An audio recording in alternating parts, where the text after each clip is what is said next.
দর্শক, আগামীকাল 16 ডিসেম্বর মহান বিজয় দিবস। বিজয়ের এই রক্তঝরা মাসে আমাদের আজকের আলোচনার বিষয় করোনাকালে রক্তরোগের চিকিৎসা। এই বিষয়টি নিয়ে কথা বলবার জন্য আমাদের সাথে আজকে স্টুডিওতে উপস্থিত আছেন অত্যন্ত সুনামধন্য professor doctor M A Khan, head of the department of haematology and BMT unit, Dhaka medical college and hospital, এবং সেই সাথে আছেন associate professor doctor Shaheda Anwar, department of microbiology, BSMMU. দর্শক, আপনারা চাইলে সরাসরি ফোন করে কথা বলতে পারেন আমাদের আজকে বিশেষজ্ঞ ডাক্তারদের সাথে আমাদের স্ক্রলে দেখানো নাম্বারে। স্যার, অনেক ধন্যবাদ আজকে আমাদের সাথে জয়েন করার জন্য। ধন্যবাদ। আমাদের যে বিষয়টি স্যার আমরা নির্ধারণ করেছি যে করোনাকালে রক্তরোগের চিকিৎসা, তো আমরা স্যার এই বিষয়টিতে জানার আগে একটু জানবো যে যখনই আমরা স্যার রক্তরোগের চিকিৎসা বলি আসলে কোন কোন রোগগুলোকে আমরা আসলে আয়তার মধ্যে ফেলি, যে রক্তরোগের চিকিৎসার মধ্যে রক্তরোগগুলো কি কি আসলে স্যার? হ্যাঁ, রক্তরোগ মূলত দুই ভাগে ভাগ করা যেতে পারে। কিছু হলো ক্যান্সার জাতীয়, যেটাকে আমরা বলি হেমাটোলজিক্যাল ম্যালিগন্যান্সি, আর কিছু বলে নন ম্যালিগন্যান্ট, যেমন রক্তশূন্যতা থেকে শুরু করে থ্যালাসেমিয়া, অ্যাপ্লাস্টিক অ্যানিমিয়া এই ধরনের, অথবা মেগালোব্লাস্টিক অ্যানিমিয়া, এইসব রোগগুলোকে আমরা এক ধরনের গ্রুপে ফেলাই। আর একটা কিছু হচ্ছে ক্যান্সার জাতীয় সমস্যা, যেটাকে অ্যাকিউট লিউকেমিয়া বা ক্রনিক লিউকেমিয়া হিসাবে আমরা, অর্থাৎ বাংলায় বলে থাকি ব্লাড ক্যান্সার। এবং স্যার আমরা এখন যেহেতু আমরা স্যার ডক্টর, আমরা অনেকটাই বুঝতে পারছি, কিন্তু দর্শকদের সাথে একটু বলতে চাই যে এই যে রোগগুলো স্যার সবগুলোই স্যার কিন্তু একটু ক্রিটিক্যাল টু হ্যান্ডেল, যে আমরা যদি একটু চিকিৎসার আওতায় ফেলতে চাই সবগুলোকে আমরা ক্রিটিক্যালি হ্যান্ডেল করি। যেহেতু স্যার আপনি বাংলাদেশের জন্য একটি পায়োনিয়ার, এবং আমরা জানি যে বোন ম্যারো ট্রান্সপ্লান্টেশনে আপনার মাধ্যম দিয়ে সবার পরিচয় এবং হাতে করি। স্যার এই বিষয়টিতে স্যার একটু যদি বলেন যে এই যে রক্তরোগগুলো স্যার আমরা শুরুতে যখন পেশেন্টরা আসে আমরা নির্ণয়ের জন্য বা তাদেরকে ডিটেক্ট করতে আমরা আসলে কি কি পদক্ষেপগুলো নিয়ে থাকি, আমরা অ্যাজ এ ফিজিশিয়ান আমরা আসলে কি করি? হ্যাঁ, প্রথমেই সাধারণত হেমাটোলজিক্যাল যে রোগগুলো নিয়ে আসে, প্রধান যে সমস্যা তারা নিয়ে আসে রক্তশূন্যতা হিসাবে, এবং রক্তশূন্যতার কারণ যখন আমরা খুঁজতে চাই অথবা আমরা দেখি তার উপসর্গগুলো কি রয়েছে, সাইন সিমটম, এগুলো দিয়ে আমরা একটা ধারণা নেই তার কি ধরনের রোগ হতে পারে। এটা কি ব্লাড ক্যান্সার অথবা অন্য সাধারণ রক্তশূন্যতা অথবা থ্যালাসেমিয়া। এখান থেকে আমরা ঠিক করি যে তার সিম্পল কিছু ব্লাড টেস্ট করে থাকি প্রথমে, এটাকে বলি কমপ্লিট ব্লাড টেস্ট, হ্যাঁ, সিবিসি, হ্যাঁ, বা কমপ্লিট ব্লাড কাউন্ট। এরপরে আমরা যদি মনে করি যে এই, অথবা পেরিফেরাল ব্লাড ফিল্ম, এখানে যদি মনে করি যে এটা ব্লাড ক্যান্সারের দিকে যাচ্ছে, তখন আমরা কিছু স্পেশাল টেস্ট করে থাকি। এগুলোর মধ্যে রয়েছে যেমন বলতে পারি যে বোন ম্যারো এক্সামিনেশন এবং বায়োপসি বা করি। এগুলা থেকে আমরা কিছু আছে যে সহজভাবে আমরা মাইক্রোস্কোপের মাধ্যমে দেখে যেটাকে মরফোলজিক্যাল এক্সামিনেশন বলা হয়। আর কিছু স্পেশাল টেস্ট এবং অ্যাকুরেট ডায়াগনোসিসের জন্য আমরা তখন কিছু স্পেশাল টেস্ট করি, সেগুলোকে আমরা বলি ইমিউনোফেনোটাইপিং বা ফ্লো সাইটোমেট্রি, সাইটোজেনেটিক টেস্ট। এগুলো মলিকুলার লেভেলের টেস্ট, এবং বিশেষ বিশেষ ল্যাবরেটরিতে উন্নত মানের ল্যাবে এই টেস্টগুলো করা হয়ে থাকে। ধন্যবাদ স্যার। যেহেতু এই প্রসঙ্গটি চলেই আসলো যে মলিকুলার টেস্ট, আমি স্যার একটু আপনার কাছ থেকে জানতে চাচ্ছি যে এই যে মলিকুলার টেস্টগুলোতে স্যার এই যে রক্তরোগ নির্ণয়ের ক্ষেত্রে ভূমিকাটা আসলে কতটুকু গুরুত্বপূর্ণ, বা আমরা আসলে কতটুকু অ্যাভেল করতে পারছি এই টেস্টগুলোকে আসলে? হ্যাঁ, আমি সবসময় বলে থাকি যে রোগের চিকিৎসা তখনই সার্থক হবে, অ্যাকুরেট হবে, যখন রোগটা সঠিকভাবে নির্ণয় করা যাবে।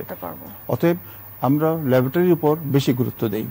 রোগটা যখন আমরা সঠিক, যদি বলি আপনার লিম্ফোমা, আজকাল এই লিম্ফোমা বলে চিকিৎসা করা যাবে না। এটা B cell lymphoma, T cell lymphoma, আবার এর মধ্যে সাবটাইপ রয়েছে diffuse large B cell lymphoma অথবা mantle cell lymphoma, marginal zone lymphoma. অতএব এই সাবটাইপিং ভেরি ইম্পর্টেন্ট। যদি বলি blood cancer, it is not enough, বলতে হবে কি অ্যাকিউট লিম্ফোব্লাস্টিক লিউকেমিয়া অথবা অ্যাকিউট মাইলয়েড লিউকেমিয়া। মাইলয়েড যদি হয়, আপনার সাবটাইপ রয়েছে, মনে করেন acute promyelocytic leukaemia, APL, very important একটা ইয়ে। এটাকে ঔষধ দিয়ে, খাবার ওষুধ দিয়ে এটাকে 90% ভালো করা যায়, বোন ম্যারো ট্রান্সপ্লান্টও করার দরকার নাই। তাহলে ডায়াগনোসিস কত ইম্পর্টেন্ট। এইভাবে আবার কিছু প্রগনোস্টিক ইম্পর্টেন্ট রয়েছে সাইটোজেনেটিক বেলায়। এই রোগটা কোন ধরনের চিকিৎসা আমরা প্রয়োগ করব, এই রোগটা ভালো সফলতা কতখানি আসবে, এই রোগটা কি কেমোথেরাপি দিয়েই ভালো হবে না বোন ম্যারো ট্রান্সপ্লান্ট লাগবে, এইগুলো কিন্তু নির্ভর করবে তার পরীক্ষার ফলাফলের উপর। অতএব বুঝতেই পারছেন মলিকুলার ডায়াগনোসিস কত গুরুত্বপূর্ণ। আমি একটু ম্যাডামের কাছে আসছি। ম্যাডাম, যেহেতু স্যার আমাদের সাথে শেয়ার করছেন অনেক কিছু, যে রক্তরোগ নির্ণয়ের ক্ষেত্রে আসলে মলিকুলার টেস্টের ভূমিকাটা খুবই গুরুত্বপূর্ণ। আপনি যেহেতু একটু সরকারি প্রতিষ্ঠানে কর্মরত আছেন, সেখানে মলিকুলার টেস্টগুলো নিয়ে আমরা আসলে কি কি দিক নির্দেশনা দিচ্ছি পেশেন্টদেরকে, বা পেশেন্ট আসলে কতটুকু এই সুবিধাটা পাচ্ছে আমাদের? স্যার যেমন বললেন যে এই লিউকেমিয়া রোগটা কিন্তু এত সহজ রোগ নয়। হ্যাঁ, এটা আর অনেকগুলো ধাপে আসলে মলিকুলার টেস্টগুলোর প্রয়োজনীয়তা রয়েছে। যেমন স্যার যেমন বললেন, একটা হলো সাবটাইপ ডিটারমাইন করা, সেটা কিন্তু আমরা পিসিআর বেসড মেথডে করতে পারি, অথবা ইমিউনোফেনোটাইপিং করতে পারি আমরা ফ্লো সাইটোমেট্রির মাধ্যমে। তারপর একটা স্টেপ আসে যে এই যে আমরা সাবটাইপটা ডিটেক্ট করলাম, এটা আসলে সারদের জন্য যে একটা টার্গেটেড থেরাপিতে যাবে, সেই থেরাপিতে নেওয়ার জন্য আসলে ওই একটা সিদ্ধান্তে পৌঁছানোর ব্যাপার থাকে। এছাড়াও আরেকটা যেটা, যে স্যাররা যখনই এই পেশেন্টগুলোকে আইদার কেমোথেরাপি দিচ্ছেন অথবা স্টেম সেল থেরাপিতে যাচ্ছেন, রোগীটা আসলে কোন দিকে যাচ্ছে, সে কি কমপ্লিট রেমিশনে যাচ্ছে, সে কি মানে পার্শিয়ালি রেমিশনে যাচ্ছে, নাকি এই ক্যান্সারটা আবার ফিরে আসছে, এই টেস্টগুলোর জন্য যেমন এমআরডি একটা ইম্পর্টেন্ট টেস্ট। এই টেস্টগুলো এখন কিন্তু শুধু ফ্লো সাইটোমেট্রি না, পিসিআর বেসড মেথডেও করা হচ্ছে। আর এই টেস্টগুলো যে পিসিআর মেথডে বলি, বা স্যার যেটা বললেন সাইটোজেনেটিক্স কিংবা ইমিউনোফেনোটাইপিং, ফিশ মেথড, এই মেথডগুলোর জন্য আসলে খুব সফিস্টিকেটেড, এগুলো সবগুলো খুব সফিস্টিকেটেড মেথড, আর উন্নত প্রযুক্তি প্রয়োজন হয়, সেরকম ল্যাব সেট আপ লাগে। তো আমাদের দেশে বর্তমানে আপনি যে ইনস্টিটিউটের কথা বললাম, বঙ্গবন্ধু শেখ মুজিব মেডিকেল বিশ্ববিদ্যালয়, এর বিভিন্ন বিভাগে কিন্তু এই টেস্টগুলো হচ্ছে, নিয়মিতভাবে হচ্ছে, কোয়ালিটি কন্ট্রোল মেনটেন করে করা হচ্ছে। শুধু তাই না, যে প্রাইভেট সেক্টর বিভিন্ন ল্যাব, যেমন ডিএমএফআর মলিকুলার ল্যাব, একটা ল্যাব যেখানে আসলে একইভাবে কোয়ালিটি কন্ট্রোল মেনটেন করে বিএসএল লেভেল 2 বা 3 ল্যাবেও এই ধরনের টেস্টগুলো নিয়মিত করা হচ্ছে। তো শুধু ডিএমএফআর নয়, আমার মনে হয় প্রাইভেট সেক্টর আরো কিছু ল্যাবেও এই টেস্টগুলো হচ্ছে। তো আমরা আসলে এই টেস্টগুলোর মাধ্যমে, যদিও নতুন ধরনের টেস্ট, কিন্তু এই টেস্টগুলোর মাধ্যমে আসলে স্যারদের কাছে একটা ইনফরমেশন, ক্লিনিশিয়ানদের একটা ইনফরমেশন দিতে চাচ্ছি। অবশ্যই, হ্যাঁ, আমরা বুঝতে পারছি, স্যারদেরকে আমরা এই ধারণা দিতে পারি যে অ্যাকচুয়ালি ডিজিজ প্রোগনোসিসটা কোন দিকে যাচ্ছে। এছাড়াও আরো একটা জিনিস খুব ইম্পর্টেন্ট, সেটা হচ্ছে এখন এই মেথডগুলো ছাড়াও খুব সফিস্টিকেটেড একটা মেথড, সেটা হচ্ছে আমরা সিকোয়েন্সিং করছি। সিকোয়েন্সিং এর মাধ্যমে কিন্তু অ্যাকচুয়ালি যে জেনেটিক যে অ্যানালাইসিসটা বলে যে কারা আসলে ক্যান্সারের ঝুঁকিপূর্ণ বেশি, কাদের সম্ভাবনা আছে ভবিষ্যতে ক্যান্সার হবার মতো, কিংবা যে স্যার যে বললেন যে হেমোফিলিয়া বা এই ধরনের ডিজিজগুলো, এই ডিজিজগুলোর ক্ষেত্রেও কিন্তু সিকোয়েন্সিং এর মাধ্যমে অ্যানালাইসিস করা যায়, স্ক্রিনিং করা যায়। তো তাতে স্যারদের ফলো আপের সুবিধা হয় ক্লিনিশিয়ানদের, এবং আমার মনে হয় একটা সুনির্দিষ্ট চিকিৎসার দিকেও আগানো যায়। স্যার, একটু ম্যাডামের প্রশ্ন ধরে আসছে যে অলরেডি স্যার আপনি আমাদের সাথে শেয়ার করলেন যে টেস্টের ভূমিকাটা খুবই গুরুত্বপূর্ণ থাকে। স্যার, যেহেতু আপনিও স্যার ঢাকা মেডিকেলে স্যার কর্মরত আছেন, এবং ওখানে স্যার এই বিষয়গুলোকে আমরা হ্যান্ডেল করে কতটুকু মানে সফলতা মানে পাচ্ছি, যে রোগীকে আমরা পাঠাচ্ছি, তারা টেস্টের রিপোর্ট নিয়ে আসছে, আমরা কি আর্লি ডিটেক্ট করে তাদেরকে চিকিৎসা আওতায় ফেলতে পারছি কিনা, এই আমরা কি এখন আউটকাম গুলো পাচ্ছি কিনা? সরকারি হাসপাতালে কিছু লিমিটেশন রয়েছে, কারণ এই যে মলিকুলার যে টেস্ট করার জন্য যে রিয়েজেন্টগুলো, এগুলো বেশ কস্টলি, এবং তার একটা লাইফ টাইম থাকে। এই লাইফ টাইমের মধ্যে করতে না পারলে টেস্টগুলো, রিয়েজেন্টগুলো নষ্ট হয়ে যায়, এবং দেখা গেছে যে সরকারিভাবে সাপ্লাইটা কন্টিনিউয়াস থাকে না। সো এই লিমিটেশনটা সরকারি হাসপাতালে রয়েছে। তো অটোমেটিকভাবে আমাদেরকে নির্ভর করতে হচ্ছে প্রাইভেট উন্নত মানের ল্যাবের উপরে। আমরা করোনাকালে আরেকটা জিনিস শিখেছি, যে আমাদের ঘরকে উন্নত করতে হবে, আমাদের ঘরকে সাজাতে হবে, ওয়েল ইকুইপড এবং ওয়ান স্টেপ করতে হবে। এখন আমাদের রোগীরা বাইরে যেতে পারছে না, দেশেই চিকিৎসা করা প্রয়োজন, এবং কিভাবে এই দেশে সফলভাবে ডায়াগনোসিস এবং চিকিৎসা করতে পারি, এদিকে আমাদের মনোযোগী হওয়া দরকার। এবং আনন্দের ব্যাপার হলো, ইতিমধ্যে আমাদের উন্নত মানের বেশ কিছু ল্যাব ঢাকায়, বাংলাদেশে তৈরি হয়েছে। আমি মনে করেন, আমি যখন বিদেশে কোনো ল্যাবে আমি পাঠাই, আমি জানি না ওই দেশের ল্যাবের মানটা কেমন, আমি জানি না, দেখার সুযোগ হয় না, কিন্তু বাংলাদেশে যে ল্যাবে আমি পাঠাইতে চাই, অ্যাটলিস্ট সেই ল্যাবটা আমি নিচে দেখতে পারি, পরিদর্শন করতে পারি। আমার সুযোগ হয়েছে ডিএমএফআর এ যাওয়ার। ওয়ান্ডারফুল একটা উন্নত মানের মানসম্পন্ন একটা ল্যাব তৈরি করা হয়েছে, এবং এটা নির্ভর করার মতো। এসব প্রতিষ্ঠানকে বাঁচিয়ে রাখার জন্য আমাদের নিজেদেরও কিছু দায়িত্ব রয়েছে। স্যাম্পলিং যদি না পাঠাই, তাহলে দেখা যাচ্ছে তাদের স্যাম্পল নষ্ট হবে, কস্ট ইফেক্টিভ হবে না এবং আস্তে আস্তে ঝিমিয়ে যাবে এইসব প্রতিষ্ঠানগুলো। ধন্যবাদ স্যার। আমরা আরেকটু জানবো আমাদের আজকের বিষয়টি। একটি ফোন আছে স্যার, ফোনটি নিচ্ছি। যে হ্যালো দর্শক, আপনার নাম বলে প্রশ্নটি করুন। হ্যালো, যে সংযুক্ত বিচ্ছিন্ন হয়েছে, দুঃখিত দর্শক, আপনি আমাদের সাথে থাকুন এবং আবারও চেষ্টা করুন। আশা করি আপনি আমাদের সাথে আবার কথা বলতে পারবেন। স্যার, যে বিষয়টি নিয়ে কথা বলছিলাম, যে আমাদের আসলে এখন এই প্রসঙ্গটি অনেক বারবার উঠে আসছে যে আমরা কিন্তু অনেক লম্বা সময় ধরে আমাদের দেশের বাইরে যারা অনেকে চিকিৎসা নিতে যান, যারা আগে নিতেন, তারা যাচ্ছেন না, বাংলাদেশে থেকে চিকিৎসা নিচ্ছেন এবং বাংলাদেশকে আসলে ওয়েল ইকুইপ করাটা এখন আমাদের আসলে দায়িত্ব হয়ে গেছে। এবং এটা আপনি জেনে খুশি হবেন 2007 সালে সৌদি আরবে কিং ফয়সাল, যেটা সবচেয়ে উন্নত মানের হসপিটাল, যেটা ওইখানের অফারটাও আমি নেই নাই। ওরা অফার করেছিল তাদের হসপিটালে যোগদান করার জন্য। আমি আমার দেশে হেমাটোলজিকে ডেভেলপ করার জন্য, এদেশে বোন ম্যারো ট্রান্সপ্লান্ট সুযোগ তৈরি করার জন্য আমি সেই অফারটাও না নিয়ে বরং এখানে মনোনিবেশ করেছি, হেমাটোলজিকে ডেভেলপ করেছি। এদেশে বাংলাদেশে বোন ম্যারো ট্রান্সপ্লান্ট 2014 সালে শুরু করতে পেরেছি। এখন বাংলাদেশে বোন ম্যারো অতি অল্প মূল্যে, খুব কম খরচে এবং পার্শ্ববর্তী দেশের চেয়েও কম খরচে এখানে হচ্ছে। এভার কেয়ার হসপিটালে হচ্ছে, ঢাকা মেডিকেল কলেজে হচ্ছে, সিএমএইচে হচ্ছে এবং বঙ্গবন্ধু মেডিকেল হয়তো সামনে শুরু হবে। ফোন আছে, আমরা ফোন দিচ্ছি। হ্যালো দর্শক, আপনার নাম বলে প্রশ্নটি করুন। জি জি জি, সালামালাইকুম। আমি ময়মনসিংহ থেকে বলছিলাম। আমার নাম মোহাম্মদ শহীদুল ইসলাম। জি, আমার একটা প্রশ্ন আছে স্যারের কাছে, যে এই যে প্রশ্ন মানে ব্যাপারটা হচ্ছে এরকম যে বিশ্বমানের ডায়াগনোসিসের জন্য নির্ভরযোগ্য কোন প্রতিষ্ঠান বাংলাদেশে আছে কি, যেটা বিশ্বমানের ডায়াগনোসিস হয়? ওকে, আচ্ছা, ধন্যবাদ কোশ্চেনের জন্য। আমরা যখন একটা কেমনে বুঝবো যে বিশ্বমানের একটা, আমি তো নিজে আমারটা ভালো বললে চলবে না, এইটা ফিজিশিয়ানদের দায়িত্ব, অথবা যেই ল্যাব রয়েছে তারও কিছুটা দায়িত্ব রয়েছে। কোয়ালিটি কন্ট্রোল, এই কোয়ালিটি কন্ট্রোল দুই রকম হয়, internal quality control, external quality control. আমরা যখন একটা ল্যাবের উপর নির্ভর করি এবং এই ল্যাবের জন্য অনেক সন্দেহ হলে আমরা পাশাপাশি অন্য জায়গায়ও করাই, ইভেন বাহিরেও টেস্ট করাই প্রথম। যখন আমাদের ওই ল্যাবের প্রতি আস্থা আসে তখন আমরা ওটাকে সাপোর্ট দিই। যেমন মনে করেন ক্রনিক মাইলয়েড লিউকেমিয়া একটা রোগ, একটা ব্লাড ক্যান্সার। এই রোগ ডায়াগনোসিস হওয়ার পরে যখন ওষুধ দিয়ে থাকি তখন 3 মাস থেকে 6 মাস পর একটা টেস্ট করা লাগে, যেটা BCR-ABL টেস্ট বলে, ফিলাডেলফিয়া ক্রোমোজোম। এটা গ্র্যাজুয়ালি শরীর থেকে নিঃশেষ হয়ে যায়, কমে যায়। এবং এটা যদি দেখি তারতম্য হয়, আমরা যদি ঠিকমতো চিকিৎসা চলতে থাকে তাহলে রোগী একসময় ভালোর দিকে যায়। তো এইগুলা আপনি ঠিকই বলেছেন, quality control is very important এবং ল্যাবগুলা এইসব কোয়ালিটি কন্ট্রোল মেনটেন করতে হবে, এক্সটার্নাল এবং ইন্টারনাল কোয়ালিটি কন্ট্রোল। ধন্যবাদ স্যার। আইটি ফোন আছে, আমি ফোনটি নিচ্ছি। জি দর্শক, আপনার নাম বলে প্রশ্নটি করুন। জি, হ্যালো। হ্যালো, জি, আমার প্রশ্নটা হচ্ছে, আমি সৈয়দ সাদাত হোসেন খিলগাঁও থেকে বলছি। আমার পুরো পরিবার ডিএমএফআর মলিকুলার ল্যাবের হোম কালেকশন সুবিধা নিয়ে আমরা করোনা পরীক্ষা করিয়েছি। আচ্ছা, এখানে করোনা ছাড়া আর কি কি টেস্ট হয় সেটা একটু যদি ক্লারিফাই করতেন। জি, আমি প্রশ্নটির উত্তর নিচ্ছি, তার আগে একটি বিরতি নিচ্ছি। দর্শক, আপনি আমাদের সাথেই থাকুন, আমরা বিরতির শেষে এসে আপনার প্রশ্নটির উত্তর দিচ্ছি। দর্শক, করোনা নির্ণয় মলিকুলার টেস্ট সফলতায় বাংলাদেশ অনুষ্ঠানটি এই পর্যায়ে সময় হয়ে এসেছে একটি ছোট্ট বিরতি নেবার। বিরতির পর ফিরে আসছি, থাকবেন আমাদের সাথে।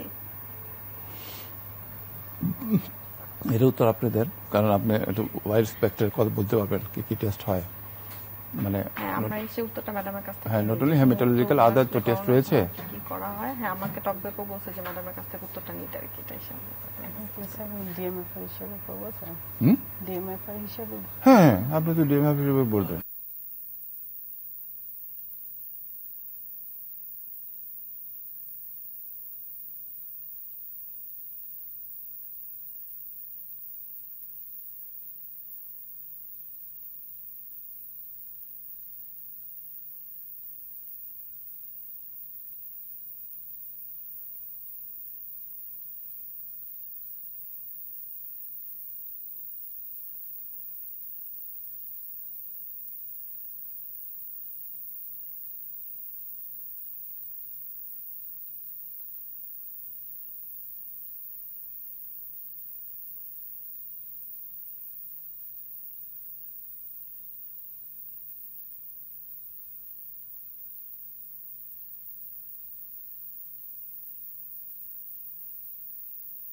যাব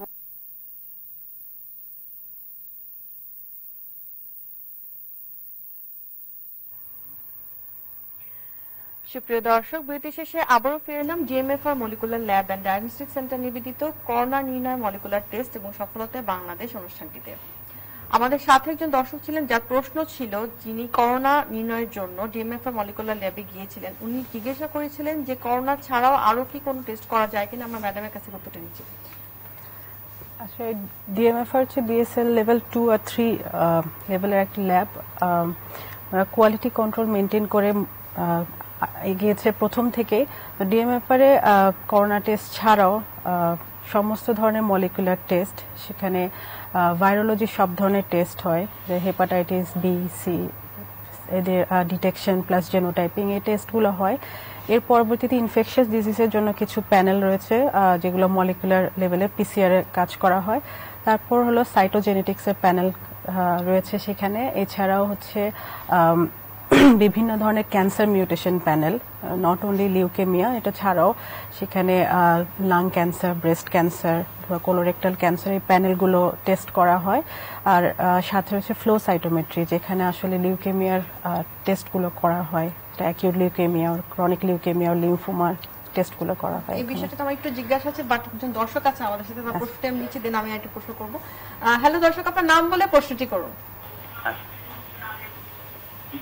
আমি খায়রুল বলছি, জি, ঢাকা মাগবাজার থেকে।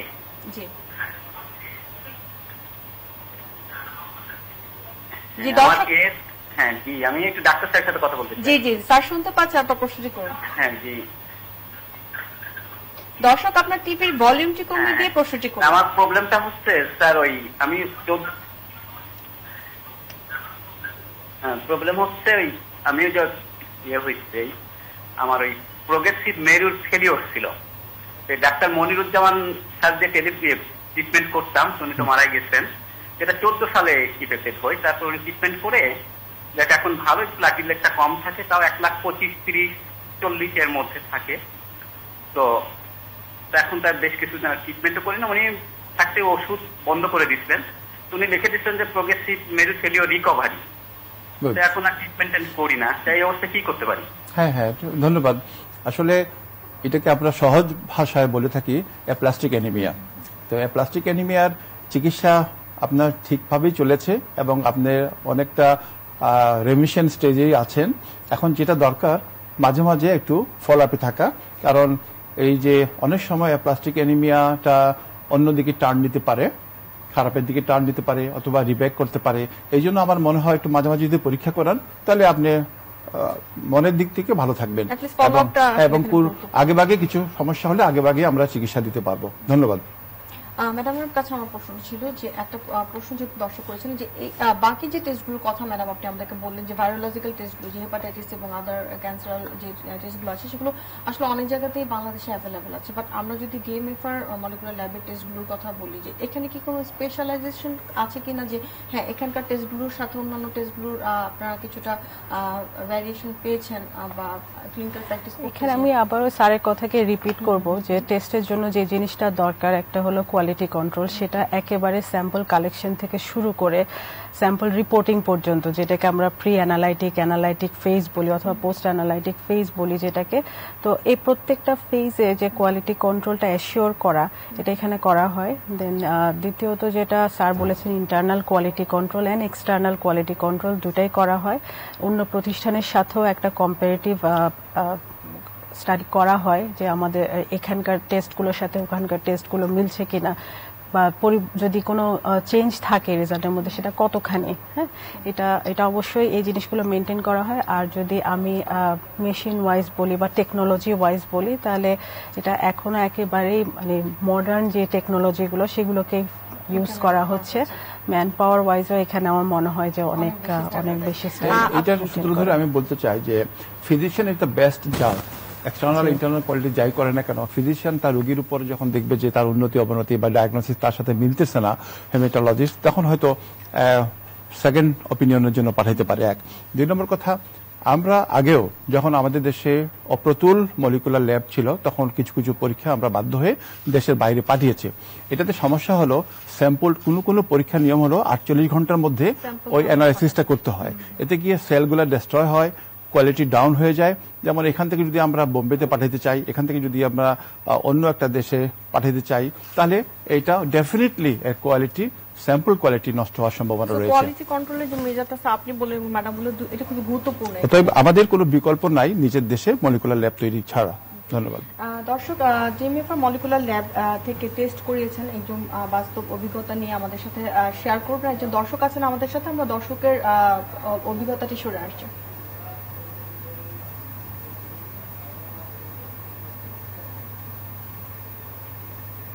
আমি আমার এক কলিগের মাধ্যমে জানতে পারি যে ডিএমএফআর মলিকুল বাংলাদেশে ওয়ার্ল্ড ক্লাস স্ট্যান্ডার্ড মেনটেন করে টেস্ট করে। তো আমি যেহেতু প্রাইভেট জব করি, আমার হাতে অত সময় নেই। আমি ডিএমএফআর মলিকুলের টেস্ট করতে যাই এবং সেখানে যে দেখি যে তাদের যে স্টাফ তারা সব কিছু মেনটেন করেই টেস্ট করে। তো টেস্ট করার পরে আমি যে রেজাল্টটা পেয়েছি সেটা আমি ডাক্তারকে দেখিয়েছি। ডাক্তাররা দেখেও এটা হ্যাপি যে না, এরা সব কিছু মেনটেন করে টেস্ট করে। আমি তাদের সেবায় খুবই খুশি।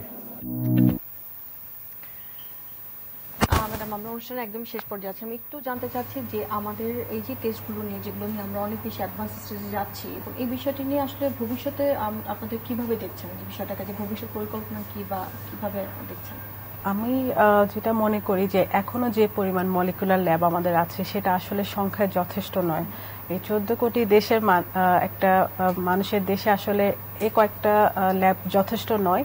তো আমরা যেটা আশা করছি যে করোনার সময় আমরা একটা, আপনারা খেয়াল করেছেন যে অনেকগুলো ল্যাব প্রতিষ্ঠা করা হয়েছে সারা দেশ জুড়ে, 100-র বেশি, এবং তার মধ্যে 50টা আসলে ঢাকা শহরের বাইরে। তো এই যে ডিস্ট্রিক্ট লেভেল পর্যন্ত যে বিএসএল লেভেল 2 ল্যাব হচ্ছে এবং প্রতিনিয়ত হয়তো 12 থেকে 14,000 করোনা টেস্ট হচ্ছে পিসিআর এর মাধ্যমে, এটা কিন্তু একটা বিশাল পরিবর্তন।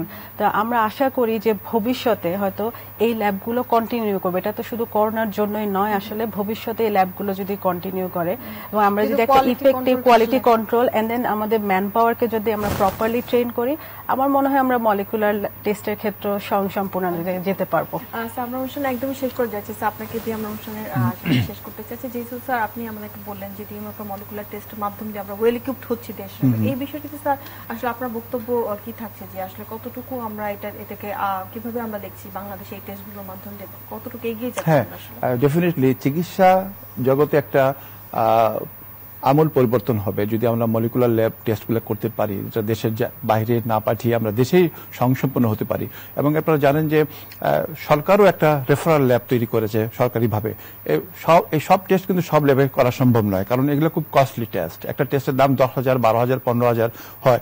অতএব সবের পক্ষে যেখানে সেখানে এটা মান নিয়ন্ত্রণ করা সম্ভব নয়। এই জন্য আমি মনে করি একটা দুইটা সরকারিভাবে রেফারাল ল্যাব থাকতে হবে, আর প্রাইভেট লেভেলে উন্নত মানের কয়েকটা যদি থাকে যেখানে সব ধরনের টেস্ট হবে, তাহলেই আমরা স্বয়ংসম্পন্ন হব। অ্যাটলিস্ট দেশের বাইরে আমরা টেস্ট পাঠাতে হবে না, দেশের উপর আমরা সম্পূর্ণভাবে আস্থাশীল হব। ধন্যবাদ স্যার, অনেক ধন্যবাদ আজকে আমাদের স্টুডিওতে আসার জন্য, আপনার মূল্যবান সময় দেওয়ার জন্য। ধন্যবাদ। সুপ্রিয় দর্শক, DMFR molecular lab and diagnostic centre নিবেদিত করোনা নির্ণয় মলিকুলার টেস্ট সফলতায় বাংলাদেশ অনুষ্ঠানটিতে আমাদের আজকে আলোচনার বিষয় ছিল করোনাকালে রক্তরোগের সমস্যা। এই বিষয়টি নিয়ে কথা বলবো যে আমাদের সাথে ছিলেন professor doctor M A Khan sir এবং associate professor doctor Shahed Anwar madam. দর্শক, আপনারা অনেক কিছু জানতে পারলেন। দর্শক, আবারও দেখা হবে এই মাসের শেষ মঙ্গলবার ঠিক সন্ধ্যা 6টায় সরাসরি চ্যানেল আইতে।